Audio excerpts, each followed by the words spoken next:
All right, welcome to Halitics. It's an Arlen Tuesday. Arlen, how you doing today? Doing just fine as long as I'm indoors. It sure is hot outside, as you probably know. Well, it's certainly hot down here in Maryland, suburban DC area where I am. I think in the 90s now. Is it? Has it been getting up into the 90-degree range in Vermont? The Green Mountain State should be cooler. You're near the Canadian border. You're close to the big lake there, Champlain, and yet the temperatures are startlingly hot. Very high. Very high. If not 90, it's in the high 80s. And much, something I certainly am not used to and don't like. But I don't know if I told you, but we put in a heat pump, which is popular in the East, although not in California, and that has cooled the house down considerably. So it's good for me. Oh, that is good. So are you able to stay indoors comfortably at this point without running air conditioning? Yes. We don't need the air conditioner anymore, and it'll save some electricity. And I just think it's great so far.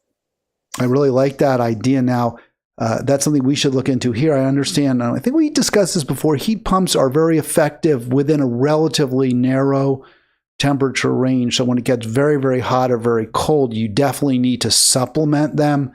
That said, they do provide a real boost and cause a drop in your electric bills. So good for you.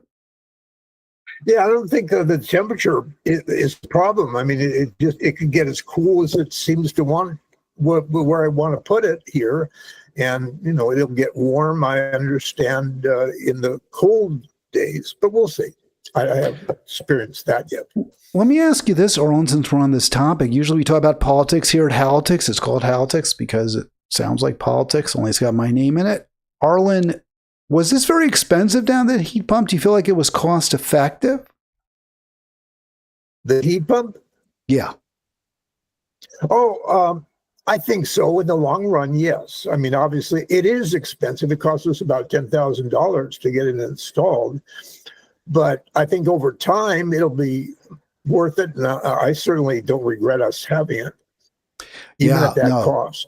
I mean, that does sound pricey. Probably over a course of several years, though, it'll pay for itself and you'll get the value back if you ever sell the house. So there's that advantage as well. All right, well, that'll conclude the real estate section of Halitics as I channel my inner coach who used to make jokes like that when we would go on off topics. Unless you have something else you want to add. But before let me ask you this. Now, you didn't grow up in Vermont. You're a California boy, but as I understand, your wife, if she didn't grow up in Vermont, spent a lot of time there even in her youth. Does she ever say it's hotter now? She notices the climate change. She notices the significant increase in temperatures that we've seen over the past 40, 50 years. The answer is yes. She has noticed it. She has talked to me about it. She thinks it's very unusual. In other days in August, she would be sitting outside, reading a book or something, and it wouldn't be as hot as it is now. So there's a definite difference. Climate change is making itself known in Vermont as well as many other places.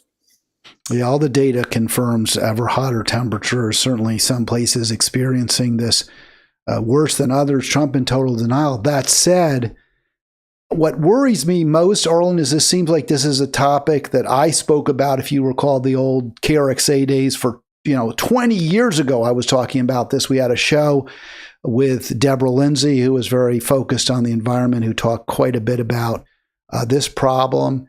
But I don't think it's even as prominent in the media.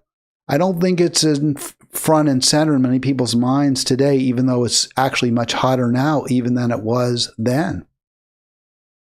Well, I think one reason is because the Republican Party doesn't really talk about it because they don't believe in it. Trump thinks it's a hoax, and everybody else just doesn't think it's worth worrying about. And so I think, there's just not much point in talking about it if nobody's going to do anything about it. Yeah, I mean, it would be nice, I guess, if the Democrats would use this as a campaign issue, would say this is how we're going to try to make things better. We're going to respond to this crisis. And they did a little bit. I won't totally deny it. The Green New Deal, which actually, as I understand it, was first proposed by the Green Party, was actually an issue in 21, and there were some positive aspects in the proposed legislation that actually made it into law, but Democrats seeming not to really run on it in 24, not one of the major issues for Kamala Harris. We do start on Halitics, at least early in the program, with a terrible situation that continues tragically in Gaza as a result of the Israeli-American genocide there. And, you know, Arlen, before we get more into the numbers continue to be grim, looks like about 100 a day. The Guardian reporting 89 Palestinians in the past 24 hours. And Anadolu Ajansi, the Turkish news agency, coming up with a number of 100 exactly. So we'll go with the lower number, at least for this segment, the 89 Palestinians. But what do you think about the fact that now, at least, and I certainly was using the term genocide a lot earlier than a lot of other people. What do you think about the fact that Marjorie Taylor Greene, a Republican, has now called Israel's actions in Gaza on several occasions a genocide, while many Democrats run and hide from the term, even Bernie Sanders refusing to call Israel out as a genocidal nation? Yeah, I was surprised. I was watching Marjorie Taylor Greene this morning and, listening to what she was saying about it, and I didn't realize she felt that way. So I imagine others of her ilk do also. Maybe some other MAGAs feel the same way. But yeah, it's really, really sad that there's not much going in Congress for changing anything about the Israeli foreign policy and all the horrific bombing they're doing, and it remains a real mess. Does it suggest to you what I was saying even off air? I hate to be too rhetorical in my questioning, but the problem is bipartisan. In other words, and we're going to get into Thom Hartmann's solution to fascism, which we do see right now with Donald Trump. I called his actions, specifically the takeover of D.C. police, D.C. law enforcement, I call that fascism. I think that's what it is. You've used the term fascism more frequently than I have to describe Trump, and earlier than I have. So I credit you with that. I think this is a particularly ugly manifestation of Trump's authoritarianism, although we see it in the abusive treatment of immigrants and in many other aspects of American life. We'll probably get into those.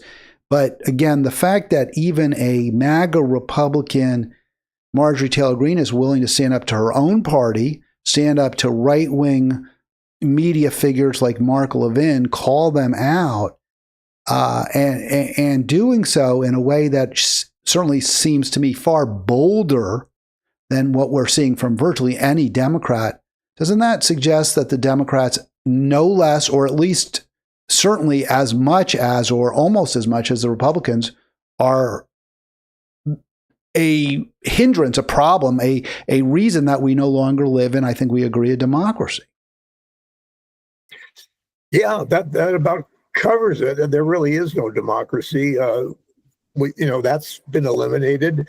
So, and right now both parties are definitely, pro-Israel for the most part, because, there is a lot of persuasion and money that comes from Jewish organizations. And so people are, Congress people are afraid to go against that.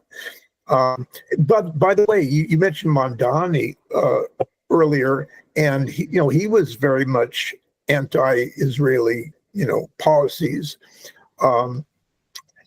But I think he's, from what I've heard, he's like switched back a little bit and is, not as strong about that as he was during his campaign.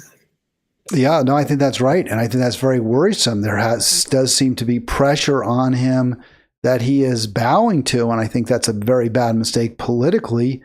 But to me, that also is evidence of problems that the Democratic Party causes, that it cannot be viewed in isolation as a solution to the problems we face.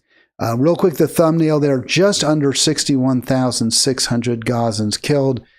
since Israel used the October 7 Hamas attack as a pretext to launch its all-out war on the people of Gaza. And with Trump and Netanyahu in power, now Trump up to over 10,000 Gazans. I'm going to change that right now as we speak.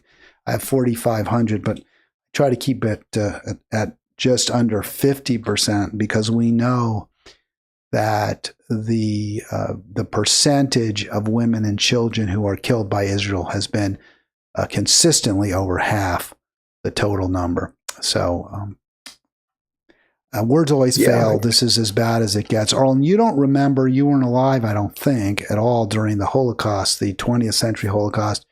I imagine for those who maybe are alive now and remember, I wonder how they compare the two or the vibe between the two.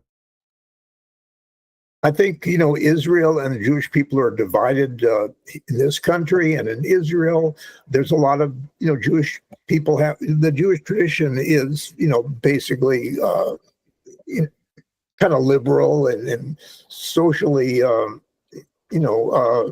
left-wing about some of these kind of issues. But at the same time, you've got the fact that they are Jewish and they do worry about their security.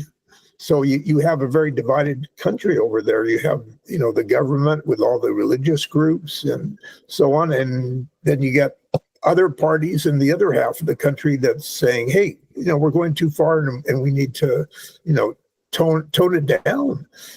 So it's definitely a mess. And then the same thing in this country, there's a division. A lot of Jews are very much against what Netanyahu is doing, and others are more in favor of it. So it's one of those many things that people disagree on. Yeah, exactly right.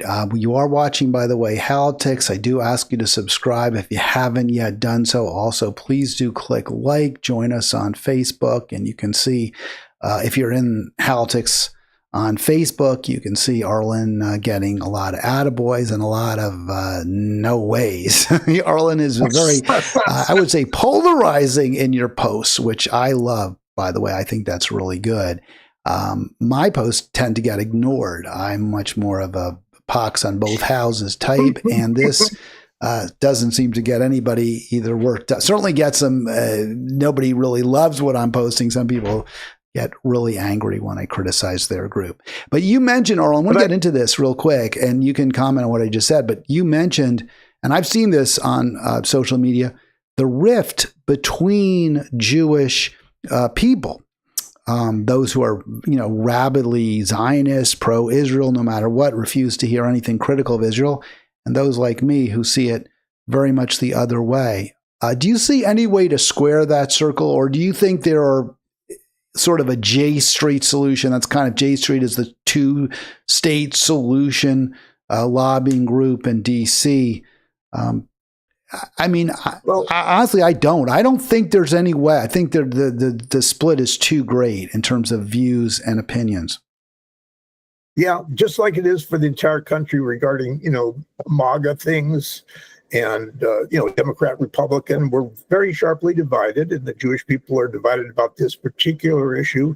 So I see no easy way of it going away unless somehow they come up with some kind of an agreement where, there's a ceasefire. But right now, it doesn't look good. By the way, I was going to mention too, excuse me, just a couple of days ago, there was a lot of journalists killed, and that means something to me because I'm a former journalism student, and then to see all these, reporters and writers getting killed while they're trying to, tell their story to the public is really very tragic. I'm glad you brought that up, Arlen. I had not focused on that story. I may have mentioned it yesterday. I'm not even sure, but what you're referring to, and I didn't have it in the slide deck for today, which I should have. So I'm remiss. And it's a very important story. Israel targeting Al Jazeera journalists reporting on Israeli actions in Gaza. And 5 were killed by Israel. And it seems almost certain they were deliberately targeted.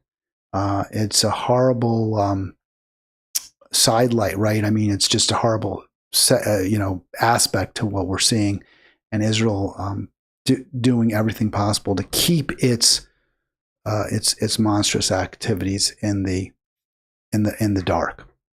But it's very scary. And why do you think? Go Do ahead. you? I was going to ask you sort of again another rhetorical question, but I'll make it more open ended. Are you seeing a meaningful shift in the positions of Democratic electeds as a result of the latest news we're seeing coming out of Gaza? And when I say meaningful, I mean meaningful to the point where they're going to unite and demand changes in American policy. Well, I wish that were the case. I haven't seen that happen or any indication that it will be happening anytime soon. So I'm afraid it's just going to go on as it has until, some meaningful change happens. Do you think that's, and I agree with that, Arlen, but do you think, I'll put this up, this is your latest, by the way, Arlen blogs at thebigpicturereport.com. We don't have that in his lower third there. The lower third is where it says Arlen Grossman, political writer, pundit, for those who don't know the jargon. And I always thought it was odd because the lower third doesn't have to be in the lower third of the screen, but in this case, it isn't actually, although it's the lower third of Arlen, so I guess it in his box. But that's where they usually are, right? The crawls of the bottom third of the screen. So the lower third. So Arlen, is the fact that it seems as though both political parties are bucking the preferences of the American public when it comes to this terrible situation? Most Americans, certainly most Democrats, want us to stop supporting Israel, and many Republicans too, as a matter of fact, many Republican voters. And yet the parties continue to supply Israel with weaponry. Is that evidence of what Hartmann calls, and I think correctly, fascism's grip tightening in America? Well, you certainly can say that. I mean, there really is no counterbalancing to the issue of supporting Israel. I mean, it's happening. It's going to happen. There's no indication, other than a few things like Marjorie Taylor Greene. I don't see any changes coming anytime soon. So, but our country is in such a way that we just don't have, meaningful differences on certain topics, especially if they're beneficial to wealthy, corporations and billionaires who seem to get what they want almost all the time. Yeah, and that's fascism, right? I mean, where the interests of the state and corporations merge. That's a major aspect. And I've discussed that. You've talked about the various warning signs of fascism. That's a major aspect of it, where the government acts in the way that the richest and most powerful organizations want, rather than the way the people want it to act. And that's a major part also, that elections may be suspended or they're rigged. We've seen some evidence of that. Seems like that may be an aspect of fascism that we don't have fully yet in this country. There are many other areas that we can look at, as Hartmann does. Why did you choose to highlight, Arlen, this particular posting by, does he call himself America? Doesn't he call himself America's podcaster? I think he does. Have you heard of that before? Yeah, something like that, or he's supposed to be like the highest rated liberal or progressive broadcaster, and I'm sure he is, because he's everywhere. I mean, he writes lots of books and he's on lots of shows, and he's very active all the time. By the way, you mentioned something about political pundit, thought leader, and all that. I was called out for that on your Halitics Facebook page. So I didn't know quite how to handle that, but I'm glad people are at least paying attention. I'll give them that much I didn't credit. put California thought leader, but maybe I should add that to the description. We go over how to best, a lot of the, we're not, I don't know. To me, Arlen is California's thought leader, but I think if you asked other Californians, his name might not be on the tip of their tongue. Just guessing, just speculating there, but I think your original statement was political pundit / thought leader, which, I'll accept, but I can understand that some people may not like it. Well, let me see if I can fix that. Why did you want to go with Hartmann? And I think he does call himself again America's podcaster. Why did you decide you wanted to highlight this particular piece that we've got the cover of there? Yeah, I think it's very important just because things seem to be getting worse all the time. I mean, week after week after week, Donald Trump and the MAGA people seem to tighten their grip on, all aspects of our political system. And, it's gotten to the point, like I say, it seems to me to be fascistic. Some people would agree with me and some wouldn't, but it's getting worse. And Thom Hartmann sounds like he's really scared because he doesn't see any easy answer to this. And there really isn't any easy answer because Donald Trump has made sure that everybody he's appointed and all the people, and many judges and all that are not going to, push back on Donald Trump. So we are in a very difficult spot and with no easy answers. And that's why I think Thom Hartmann sounds very scared and desperate, and he should be.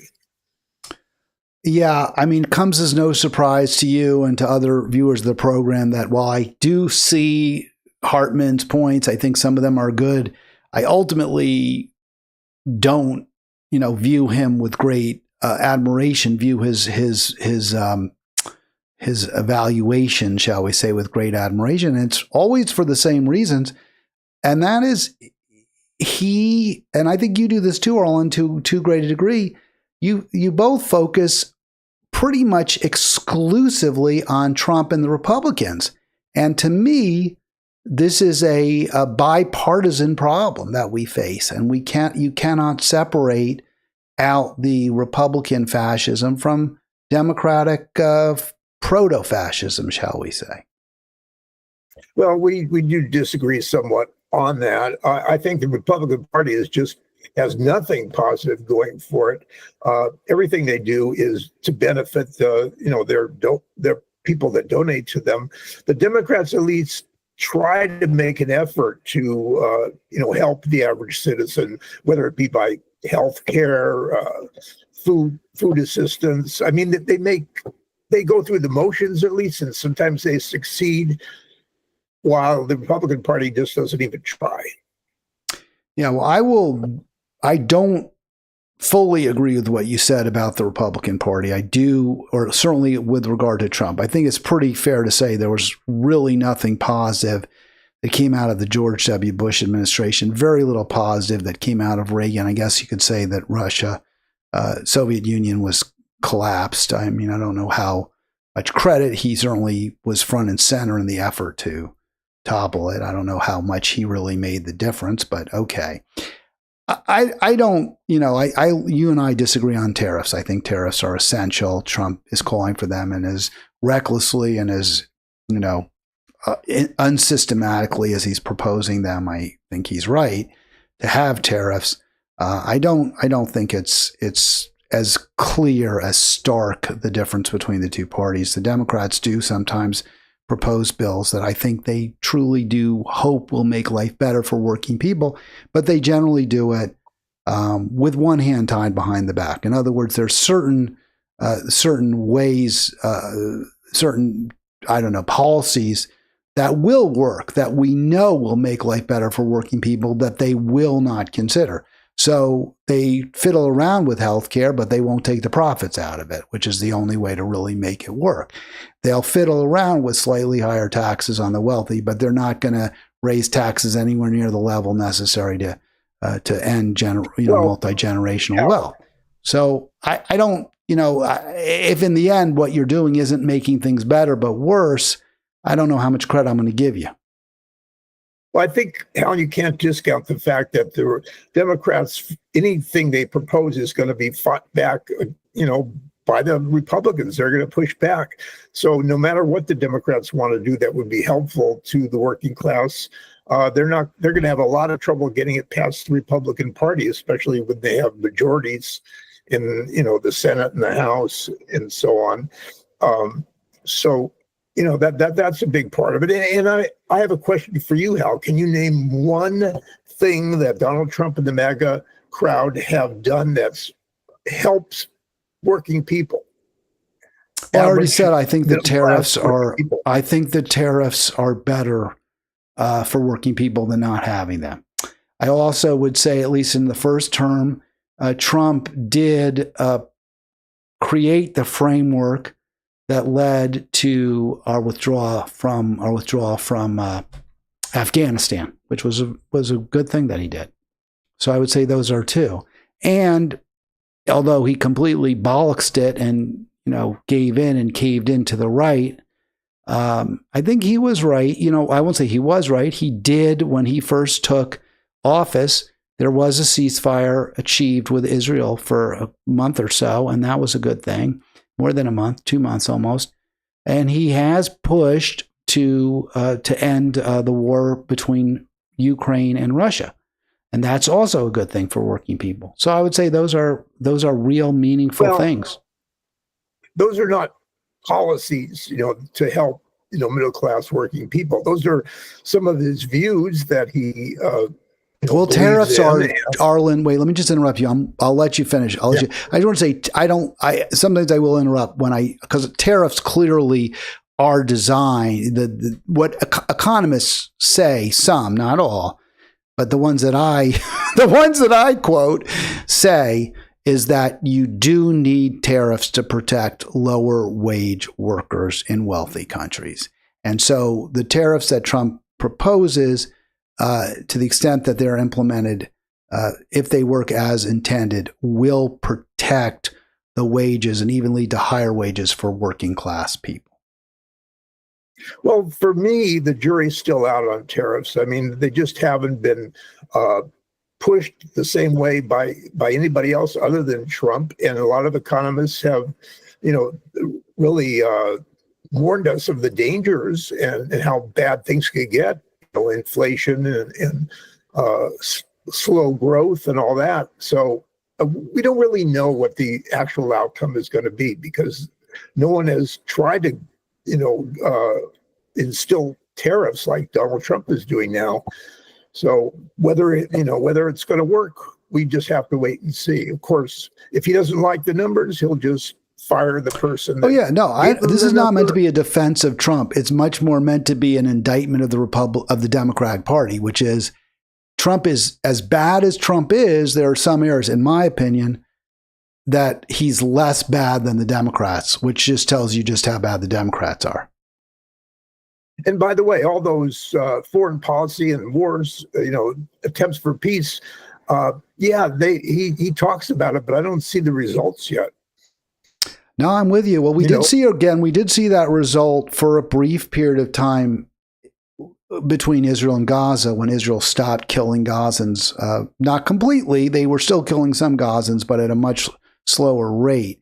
But yeah, I mean, he's a genocidal, he's a supporter of genocide no less than the Democrats, and perhaps even worse because of the 1-ton bombs that we're shipping now to Israel. There's zero willingness to hold Israel accountable by Trump. So I don't really want to give him any credit. I'm just pointing out that at least there was a moment when he, unlike Harris Biden, were able to put together a ceasefire between Israel and, to cause Israel to stop killing Gazans.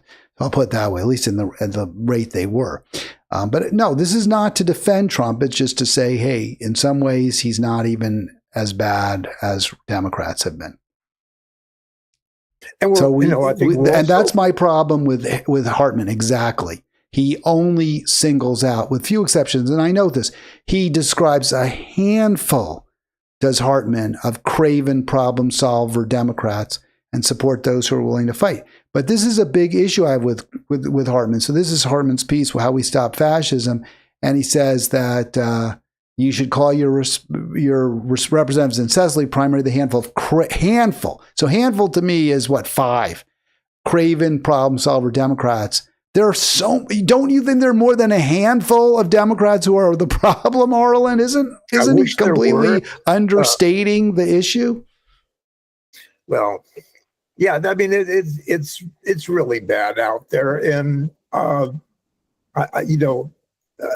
not going to defend the Democratic Party. They've certainly, have some really poor people who aren't really doing anything to help change things. I think the only possible way that Democrats are going to get out of this situation would be the midterms in 2026, because if they could try to convince their representatives now, Democratic representatives, but right now Trump has all the power. He's made it so that no one can dispute anything he does, and he takes advantage of it, and he's got everything in his favor. So the Democrats really have little that they could do to stop him. 240-242-5646, 240-242-5646. Join us. Well, Hartmann says what you just said, Arlen, that there's not much hope to be found in the Democratic minority. They're not really in a position to fight, and that they don't even fight. He sort of implies, although he doesn't quite come right out and say that. He says what you need to do is organized protests, support independent journalism. I guess that means subscribe to his podcast and pay him on his Substack, and then call the problem solver Democrats. He's mocking them, obviously, and support governors and legislators who are willing to gerrymander and otherwise use partisan power. So he says he wants Democrats to use gerrymandering, voter purges, and do whatever it takes to rescue our country. So I have a couple of thoughts on it, but first I just want to say, why not, and maybe I missed it because I don't want to be unfair to them, but why not call on Democrats to present a positive vision for a better America so that more people will want to vote for them? He doesn't seem to think of that as a possibility. He says, well, we have to use the same dirty tricks, try to gerrymander states like my state, Maryland, your state, California, and get more representatives that way. But he doesn't seem to consider the possibility of maybe if Democrats unite in support of popular policies that Americans want, even in red states, they could win elections. Why doesn't he talk about that? Well, I think those are all fine and good. And, I think they do. A lot of Democrats do talk like that, but they have no power to change anything. So that they just, all they can do is talk about it. And, and as far as the gerrymandering and the voter suppression and all that, the Republicans have been doing that for years, decades. And the Democrats don't really have a choice other than to try to do the same thing back. Otherwise, they're going to lose more and more seats. So it's a very difficult situation. And right now, Democrats don't have any power anywhere that I could see. Well, I'll be honest with you. I don't always believe that the ends don't justify the means. Sometimes I think the ends do justify the means. So if Democrats need to, I don't like gerrymandering. I wish the courts were much more aggressive about making sure lines drawn are done in some kind of a objective fashion and not designed in any way to give advantage to one party over the other. I think that should be the law, but it isn't.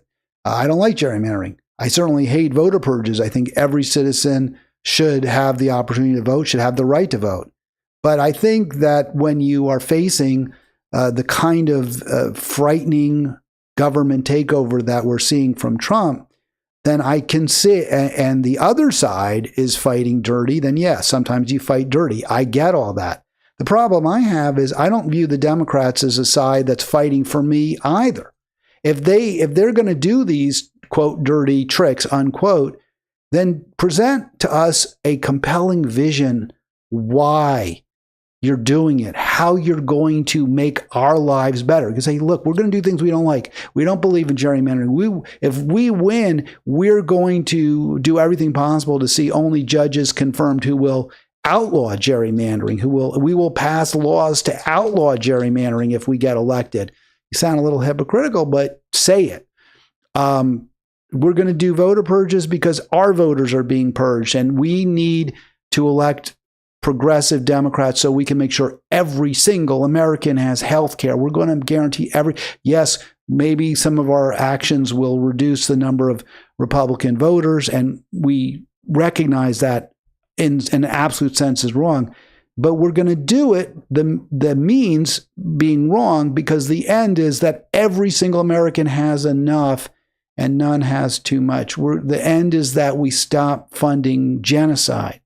But I can't get behind a party that doesn't tell me what it stands for, what it's fighting for, what its vision for my country is, especially when it's going to engage in these, what I believe to be, wrong-headed tactics, bad tactics.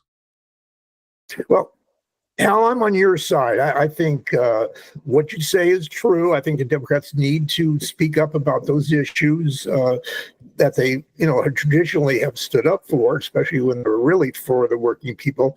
But, at this moment, they don't. I think the main problem is actually, I think many years ago, the Republicans decided to get very serious and, push really hard and not worry about, being nice or polite, and just go all out to gain power. And they were able to do that over a number of years. And while the Democrats don't really have that kind of power, so I think the Democrats have to become like the Republicans in the sense that they're going to really go all out and get really serious and, play hardball, because that's what the Republicans are doing. And if the Democrats don't do it, they're just going to get further behind. Well, that's basically, again, what Hartmann says. Republicans never wait for fairness. Democrats have to fight fire with fire. And as I said, I don't totally oppose that. I don't think that's necessarily incorrect. I just think you have to say, we're going to fight you any way possible. We have to win. But this is why we're fighting you. This is what we're trying to do differently than you do. This is how we're going to make America a better place. And I would make this point, and I just highlight that they want to Hartmann says, disrupt, dismantle, and hold accountable every authoritarian ambition. I mean, we've seen authoritarian ambitions in both parties. It's not just Republicans that have these authoritarian ambitions. I think that's important for Hartmann to acknowledge, which he doesn't. And I'll make this final point on this issue and then get your response. It's not just that I'm saying that for me personally, this is what would convince me. I'm saying if you really care about beating MAGA, if you really care about defeating fascism, if you really care about winning, you can't do it the way Hartmann is suggesting. That's not good enough. The only way you will win is if you're able to persuade the American public that you will make their lives better, that what you will do for them will lead to a better quality of life, a better world for them. Not just, we're all selfish, but you've got to persuade working people, middle class people, that what you will do if you gain power is focus on them and make their lives better. So I don't think Hartmann's ultimate proposal is actually going to win, would carry the day even if it were implemented. No, it won't, because it isn't strong enough. There's not much, like I said before, not much the Democrats could do about things. They have no power anywhere. But I would have to say how I think Democratic candidates are talking those kind of issues that they just won't get on the news, regarding that. But I think I think people know that they believe in things that are make things easier for the middle class, for the working people, and all that. But that they just don't have that power to do it now. So, well, can you give me, Arlen, I don't hear it. I just don't hear that from Democrats. I don't hear, this is what we're going to do. If you elect us, this is what we're going to fight for. And this is how this will make your life better. So you're saying they are saying those things. I'm not trying, I guess I'm putting you on the spot, but give me some examples. What are you thinking of? All right. first of all, I don't think you're going to see that anywhere because the news will not cover it. Everything is about Donald Trump. He takes all the air out of the room.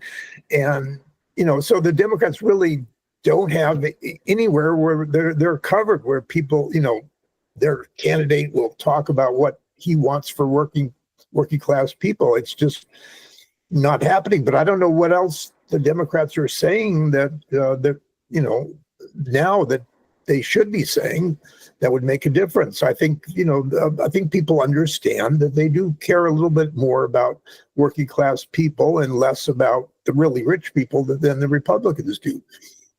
So I guess I don't think that's true. I don't think that's what people understand. It might be true. I'm not going to argue that Democrats aren't on balance slightly less anti-worker than Republicans, but I don't think the last election, the recent election results bear out what you're saying. It seems that more and more working people without college degrees, especially, are moving to the right. And we're seeing that not even just white voters, but Latino voters, black voters, Asian working class voters are all moving to the Republican Party. So if voters really understood that Democrats are on their side, then why are we seeing these workers moving to the Republican Party? I think part of the problem is that the Democrats, like the Republicans, feel they need to take the money and donations of really rich people in order to succeed. And obviously it didn't work in the last election.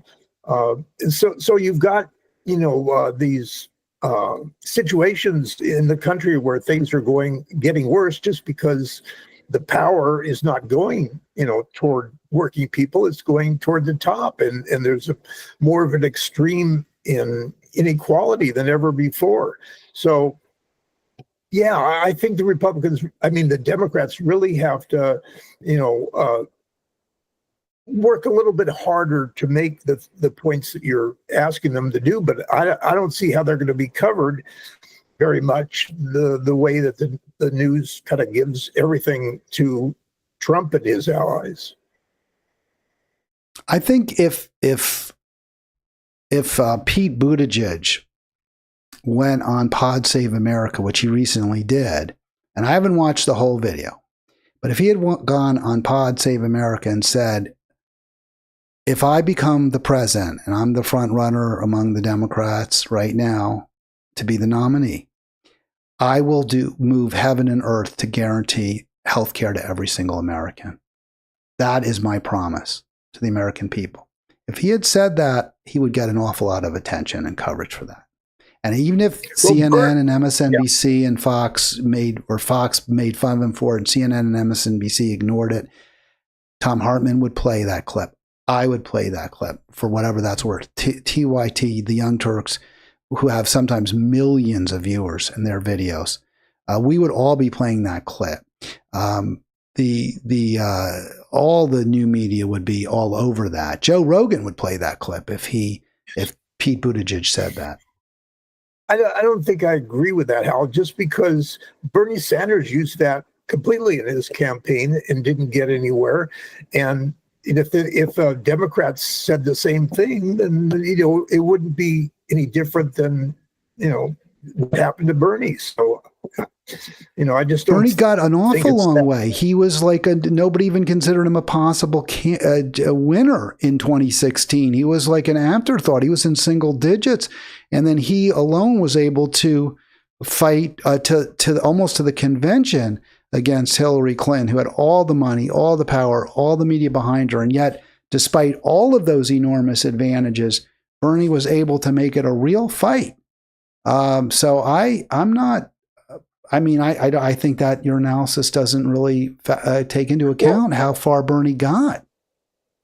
Well, you're saying if Pete Buttigieg said that everybody would cover it and make a big deal about it, but I just don't think they would. It has been put out there before and it didn't work.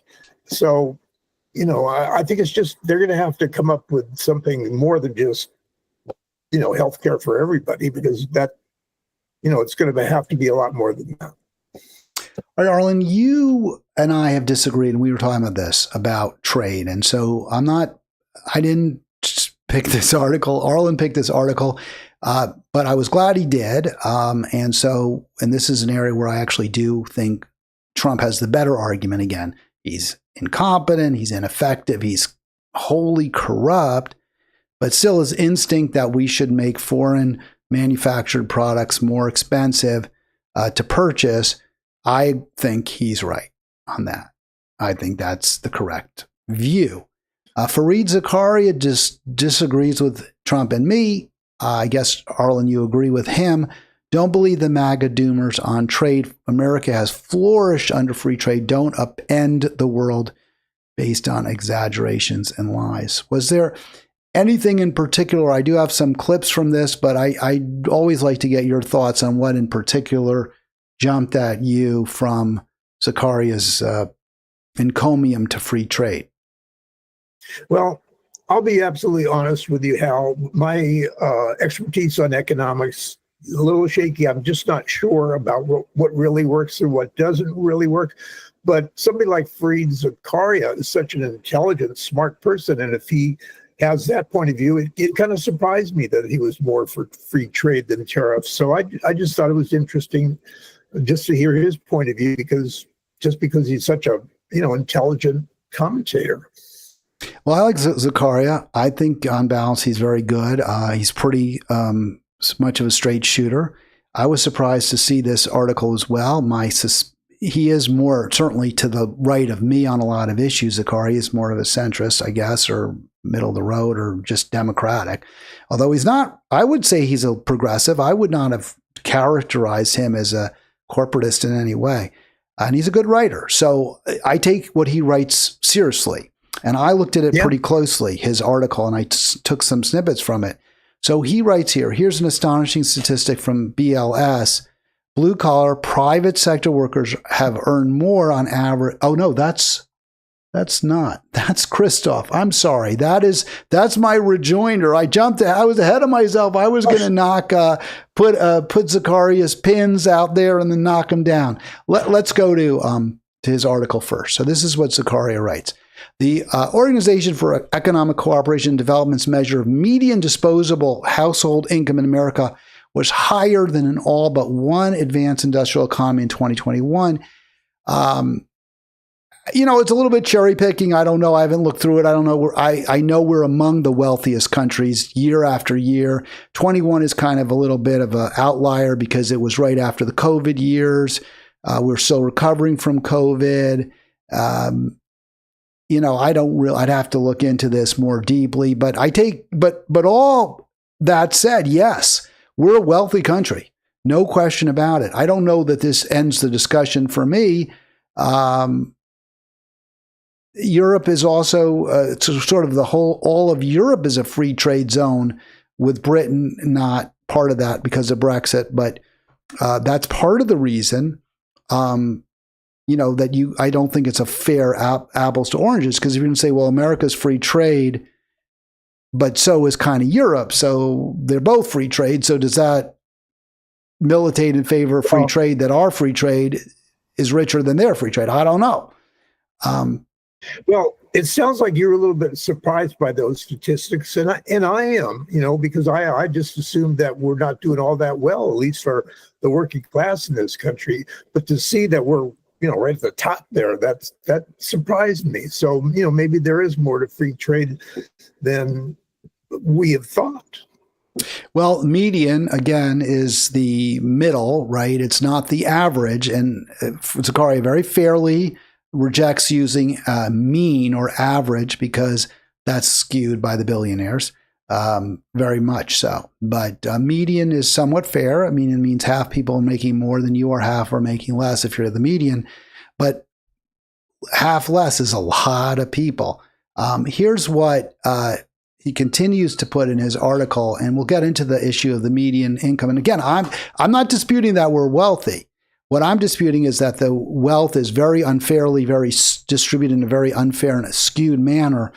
And the working class in America should be and could be living much better and have a higher quality of life than it does were it not for free trade. I don't think he disproves that. I don't think his argument I didn't see anything in his article where he says, this is why free trade has helped working people. I just didn't see it. He says, yeah, we're rich, but we could be, at least poor, struggling working people could be richer if we didn't have free trade. So I didn't see that analysis. But we'll continue here. He does acknowledge 2 million jobs were lost because of what he calls the China shock as a result of China's rise in manufacturing prowess. Well, the reason it's not really their rise in manufacturing prowess is that we stopped imposing costs on China products that come to the United States. We stopped imposing limits and we stopped imposing tariffs. That's what most favored nation, which was championed by the Clintons, did. And as a result, companies started making more and more in China and selling to this country because workers in China are paid a lot less. I mean, it's just that simple. To me, this is a major, this is strong evidence against his thesis. 2 million jobs were lost. We understand 5 million are allegedly lost because of NAFTA. I don't know how that's a brief in favor of free trade. Yeah, well, it's very, like I said, I'm not sure how good tariffs are versus free trade because we just haven't had the experience of seeing a lot of that, so that we can see some results.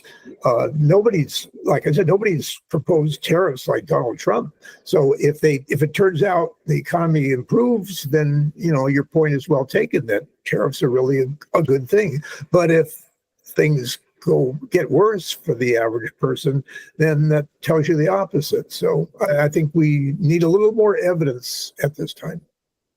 Well, let me just give you your favorite. I hate to throw Nick Kristof in your face, but I already billboarded this. So this is from right after the election, right? Kristof is saying, well, maybe now after Trump wins, Democrats will finally acknowledge the pain that working Americans are feeling. And he notes, and I'll just make that so you can all see it, and astonishing. So this actually kind of seems to contradict Zakaria. So you seem to have a little bit of a contradiction, but I think I can explain it maybe correctly, maybe not. According to Kristof's reading of the Bureau of Labor Statistics, blue-collar private sector workers made more on average in 72 than today. That's a pretty powerful indictment, is it not, of the changes that have been wrought in the U.S. economy since 1972. Well, you got to figure the American dream is pretty much gone. I mean, it used to be that, the average family, the average middle-class family could, make a real living and buy cars, have vacations, send their kids to college. But, that's just not happening now. It's a totally different kind of economy than we used to have. The American dream is harder to find, harder to get. So, we're not doing all that well. Yeah, Zakaria does say that real wages have risen for the median workers. So you run that up against the blue collar, the fact that according to Kristof, blue collar wages have fallen. Those seem to be contradictory. I think the answer to that is that blue collar workers are not 50% of the economy. So the median worker maybe is somebody who is a median salary might be someone who's an office manager or somebody who works in some type of corporate job, lower middle management, something of that sort, some type of service industry position, and maybe those have seen some meaningful rise in income, but it seems there's a real contradiction there between what Zakaria is saying and this number that Kristof throws out there. And the timing is the same because this is 24. Zakaria just wrote in 25. But what Kristof is saying, hey, if you were working in a factory, if you were working on an assembly line, you're worse off today than your grandfather was, who was working on that same line 50 years ago. That's pretty powerful. And I think that does suggest that tariffs are essential because we did have tariffs. We used tariffs to protect American jobs up until the 80s and 90s and even into the 2000s. How many countries were we getting tariffs, imposing tariffs on? That's one question I have. I mean, how many countries did that take in? I think all low wage nations. Also, I would note the difference in wages has grown since 72 between countries. Even so, a country like Haiti is even poorer. And when you have Democrats pushing to keep the minimum wage in Haiti at 50, 25, 30 cents an hour, that is also going to keep wages low here because you can't blame the Democrats for Haiti. Well, I can because Hillary Clinton was the Secretary of State when the effort was made to keep Haiti from raising the minimum wage for garment workers from doubling from 30 to 60 cents an hour. So I can blame her, and I will blame her. I just want to end with this segment real quick. Differently. Wait, say it again. Republicans wouldn't do anything differently. They don't care about, the minimum wage of Haiti, obviously. So I don't know if you can blame the Democrats. They're no different. Well, she was the Secretary of State. I blame her for what she did. She was the Secretary of State at the time when the effort was made by the State Department to keep Haitian wages low. So yes, I do blame her for that. Maybe the Republicans would be just as bad, but in this case, that was a Democrat who did that at the behest of Haynes and Levi Strauss. All right, what effect does freer trade have on the gap? Now, this is from The Economist. I couldn't get the original article because I don't subscribe, but it was reposted in the New York University Stern School of Business Journal. And so they address this. What effect does freer trade have on the gap between skilled and unskilled workers' pay? So there is theory. There's quite a bit of theory on this. And the best theory that we have, and it's not perfect, because the real world is often very different from the theoretical one. But what the Samuelson-Stolper theorem proposed and has never been debunked is that if you have two countries that are trading with each other, and one has relatively high wages and one has relatively low wages, and you increase the trade by free trade, by liberalizing it, if you increase the trade between the high wage and low wage nation, the workers in the high wage nation will see their wages stagnate. So that's a perfect example of what we have now. Or as Ross Perot said, what did he say again? Giant sucking sound. The giant sucking sound.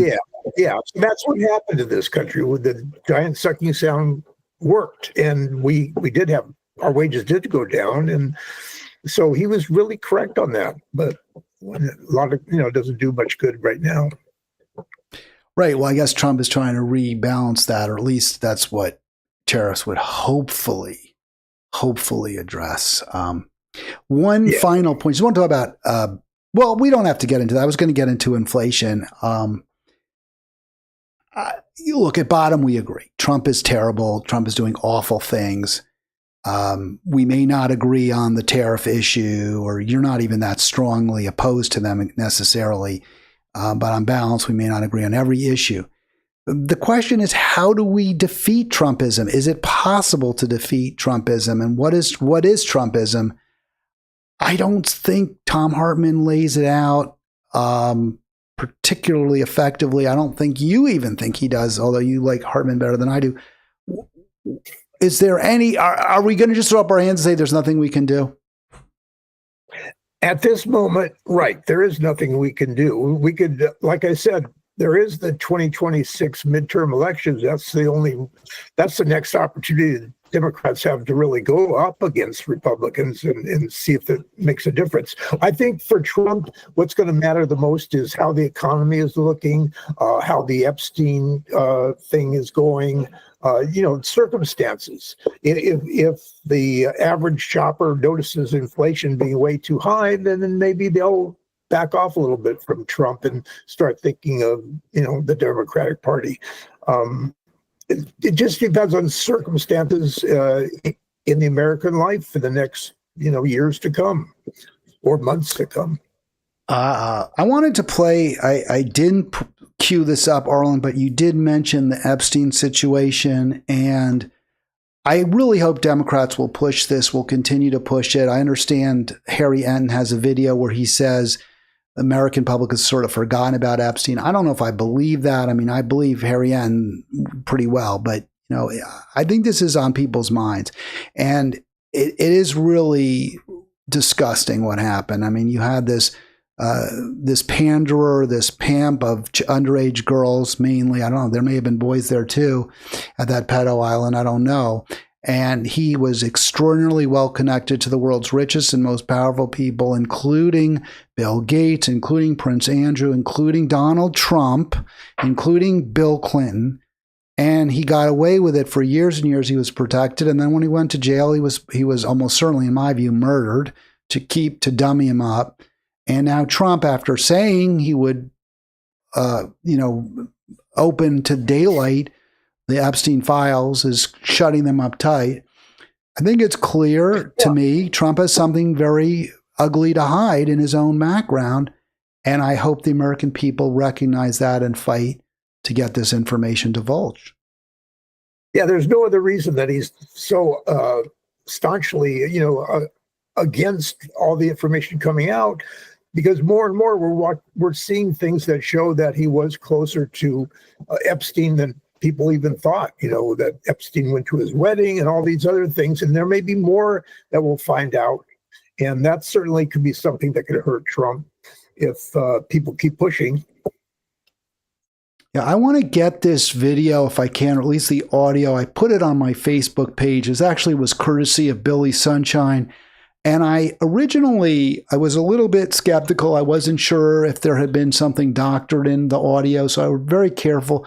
I'm always worried about doing that. But from what I understand, this is actually the legitimate vid of Trump on Howard Stern, and he talks about a age limit, like who he would have sex with or who he would go out with or whatever. I got criticized for allegedly taking this out of context. I was quite surprised because the video that supposedly was taken out of context actually really makes Trump look bad. Let me see if I can get this for you. I'm always worried, Arlen, about AI and getting caught for apparently reporting, doctored video. But let me play this. This is a YouTube short. And as I understand, this has been, the New Republic actually verified the exact words that Trump said. So I will share that in a moment. But this is, usually I don't like getting into all the scandal stuff. I care about policy more than anything else. So I want an end to the massacre in Gaza right now. That's most important to me.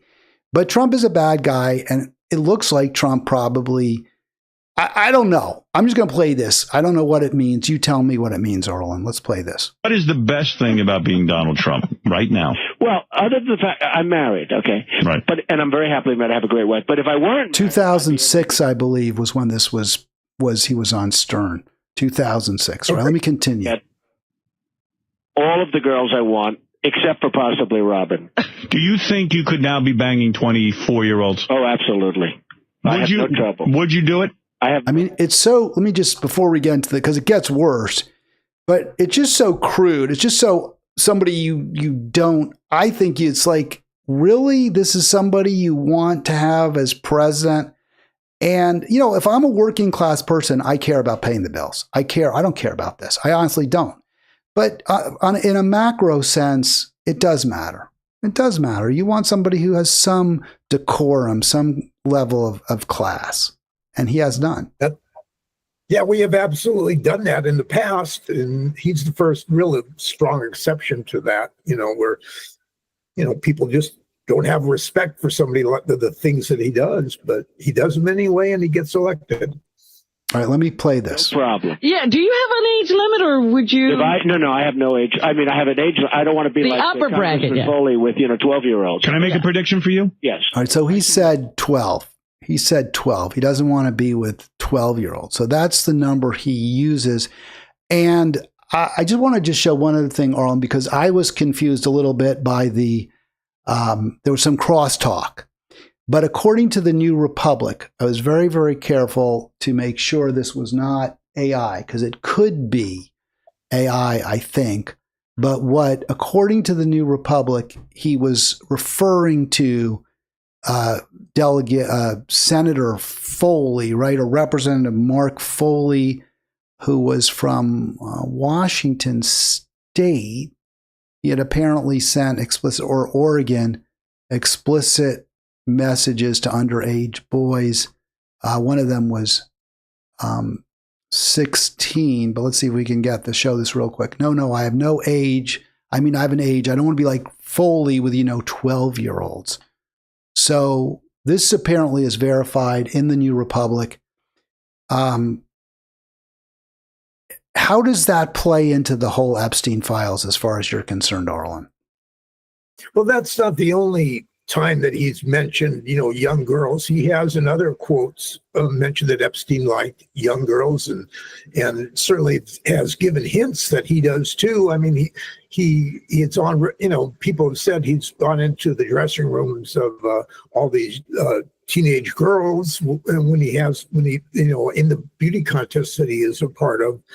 So, I mean, there's lots of indications that he would do something like that. So, and he's said much, he said things that indicate the possibility for sure.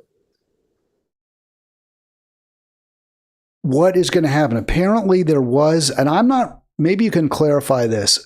Where are we with this? Because Republicans were pushing a bill. It hasn't been, I guess the Senate voted in favor of, divulging some materials, and then the court said they wouldn't. The House punted on this.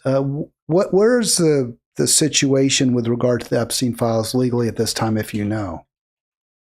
Well, we do know that Speaker Johnson, just terminated all, cut off all the work in the House and send everybody home.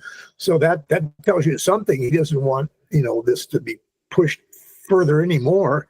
So, yeah, I don't know. We'll see if the MAGA base that has criticized him in the past, have talked about this in the past, will continue to put pressure on him. And things seem to be coming out more and more. So, I don't know what the final outcome is going to be, but I think there's going to be more news about this in the weeks to come. Yeah, well, I certainly hope it comes out. I mean, it's important. We need to know about this.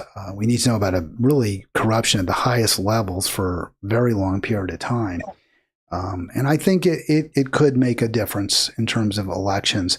Let me ask you a final question, Arlen. We're definitely over the hour, and then you're welcome to have a final word, anything you want to address. But I know you will vote. You're right. I mean, we've talked about this. You would vote for a Green Party candidate, depending on the situation. I mean, that's not your first choice necessarily. But my question, I guess, is the Democrat Party is at record lows. Isn't it time, given how high the stakes are, that we turn this country around, given how bad things are with Trump? Why do you think people like Thom Hartmann are so unwilling to even mention the Green Party? Robert Reich, they won't even talk about the Green Party. Why is that? Well, I think because the system is definitely against third parties, and the Democrats and Republican parties are so very strong. I think that's probably the main reason. But the Democrat Party isn't strong. It's weak. And so is the Republican. People don't like them. People aren't happy with them. They don't like the policies of either party. Yeah, but they have the power right now. And, even though the Democratic Party popularity and approval rating is very low, if you stack them against Republicans, generically or whatever, they don't do so badly. A lot of those races are, the Democrats actually have a couple point lead in some of those, like Senate races and House races. So I'm not sure that approval rating for the entire party really matters that much, because in the end, it's going to matter, who's running against whom. Well, let's even putting us. I agree with you, and as I said, both parties are extremely unpopular. So the fact that but to me, that's again a very strong reason. That's an outstanding reason why we should be seeing progressive voices like Hartmann's and Reich's calling for people to consider alternatives to the Democrats. Consider, hey, vote for Green, vote for Kshama Sawant, vote for Butch Ware in California. That to me, this is a very strong reason that they should be talking about alternatives. I mean, you see these freshman Dems, these guys, this is a picture taken in Israel. They all went on some boondoggle funded by Israel. How can we ever expect change from either party if they're that corrupted by money? And there you go. That's the real reason. Our political system is corrupted by money. And then that's, in the final analysis, that matters the most, much more than anything else. But, Hal, we should have third parties. You're right. It's just that the system is so much against them that it's going to be tough. I mean, if we could get to the point where Ross Perot was those years ago, that might be a good thing. But well, he was a billionaire. I mean, he was able to self-fund, so that kind of is the reason he was able to break through to a degree. All right, Arlen, anything else on this or any other topic, either something we discussed or didn't, something I didn't let you get a final word in, or where you thought of something that you hadn't spoken of? No, I think we've covered it pretty well. How we don't like the Republican Party, the Democratic Party is not. I'm not thrilled with it. Either are you. So, we're stuck at this point, and I'm hoping that something new and different will happen that should change things. We need some major changes in this country. All right, I'll be back tomorrow. It's always great to talk to Arlen. He'll be with us, I think, this Monday. I think we've agreed to a one-time change of date because Arlen's got to have a little, not a tooth extraction, I hope. Dental appointment. Yeah, I was going to say, you're not going to have it. Don't want to speak out of turn, but I don't think it's a secret of, we go to the dentist. We all go to the dentist. It's not some sort of a special issue. All right, I want to thank everyone for being part of Halitics. I'll be back tomorrow. By the way, we also have, I'm looking forward to a friend of Halitics, Carlos Childs, joining us Friday. It'll be just I tomorrow. Thanks, Arlen, so much. Always great to talk to you. All right, and